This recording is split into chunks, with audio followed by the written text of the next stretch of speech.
Hello, still from Spain. I apologize if I'm a little hard to understand today because I have a cold, but today we're going to cover a fun thing, which is box plots. So they're also called box and whisker plots. These are the box parts, these are the whisker parts, and they're really useful.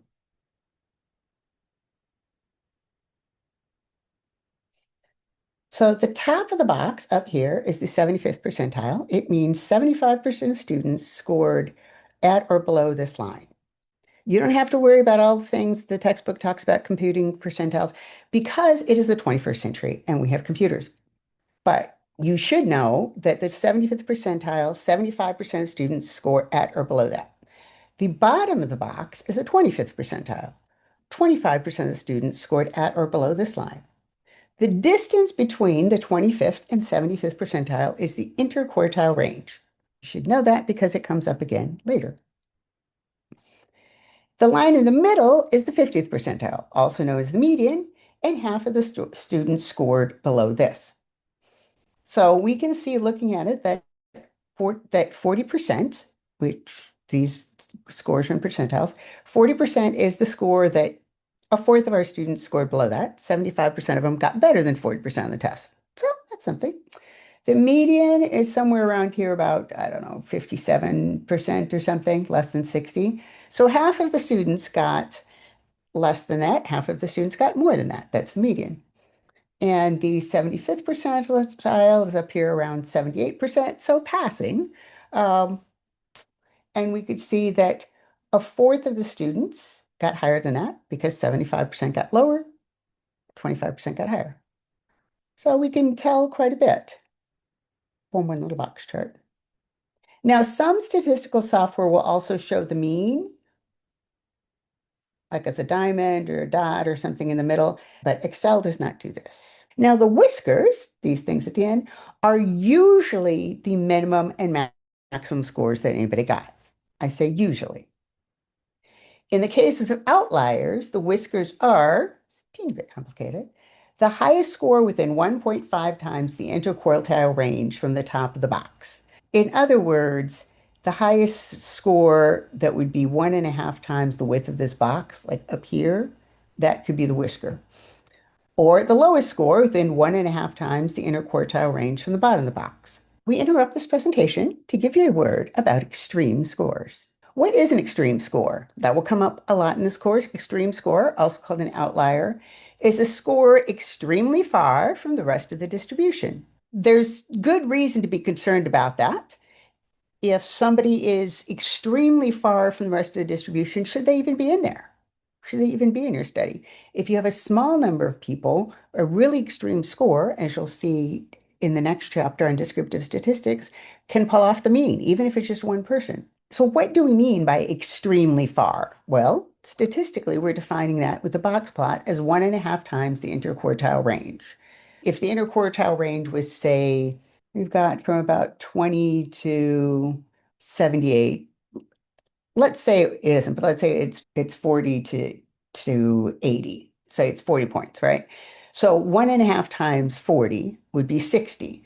So anything that is 60 points above or below this top score, above the top score or below the bottom score would be considered extreme. Now, in this case, that can happen because we're talking about percentages. So the whiskers are usually the minimum maximum score. But then here's an outlier. I just added this for an example because nobody really could get 140% on the test. So if one student had gotten an extreme score, this would show our box plot. This is the post-test where one student got 100, one student got about 18, and this person up here got 140. One of the many reasons for looking at data visually is then you can spot errors, like nobody should have gotten 140% on a test. Key points: 25th percentile, median, also known as 50th percentile, 75th percentile, and these are usually maximum and minimum, but if there's an extreme score, they are the highest and lowest score within 1.5 times the interquartile range. How to make a box plot in Excel? You will love this. It is super duper easy. Select the variable you want to plot. It must be a quantitative variable. Click Insert, then select chart, then select box and whisker. That's it. Now, box plots are great for comparing two quantitative variables. To get two box plots side by side, select two quantitative variables, select insert, then chart, then box and whisker. The first box plot here is the pre-test for our students. The second is the post-test. So what can you conclude from these two charts? And what else would you want to know? Just take a look at them for a minute. Think about that while I sit here quietly and drink my tea.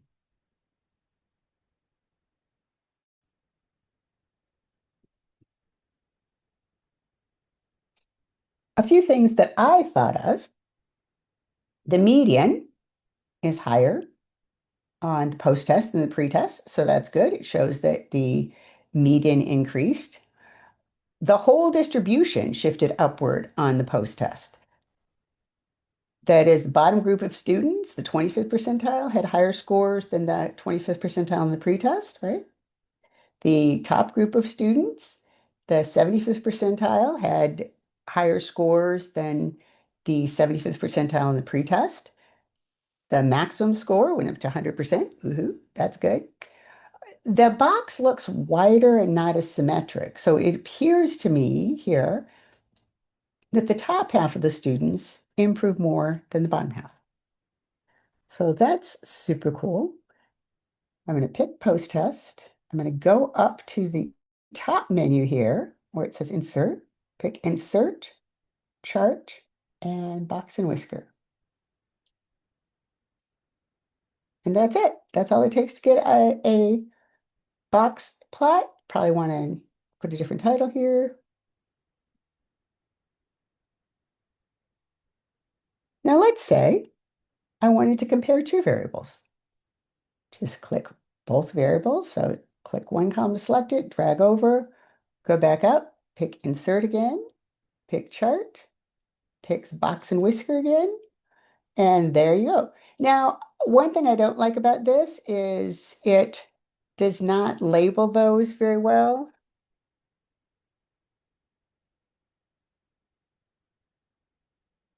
But if you are doing this in PowerPoint, for example, then you can put little text boxes in there in your PowerPoint and label which they are. That still shows my outlier up there. And so that's it. That's how you create a box plot in Excel.